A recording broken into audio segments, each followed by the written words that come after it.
ალები ასევე შეიძლება ჰქონდეთ იმ ქალებს, რომლებიც ძუძუს კიბოს მკურნალობის გამო იღებენ სხვადასხვა არა, იღებენ ჰორმონალურ თერაპიას.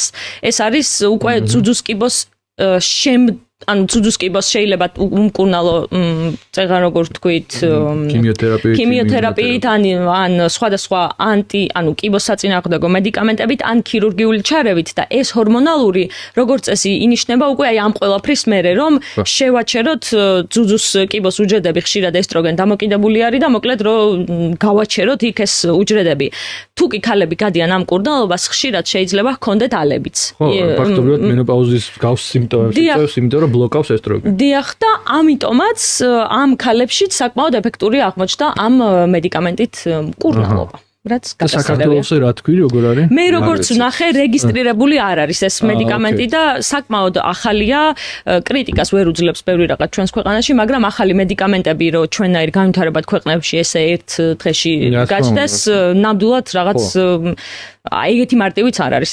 ამიტომ ვაცადოთ, იქნებ მოკლედ გამოჩნდეს და ერთი რაღაც მინდა აღნიშნო, ქალები ხშირად მიმართავენ, მესმის რომ ალები ძალიან შემაწუხებელია, ქალები ხშირად მიმართავენ რაღაც ბალახეულს, ბალახეულს და სხვადასხვა თითქოს ხალხურ მეთოდოლოგიას და ეს არ არის რეკომენდებული, რადგან ბალახი არ ნიშნავს, რომ ზიანის მომტანი არ არის, კვლევები არ არის, რაც თავარია, რომ ამის ეფექტურობას გავსვავდა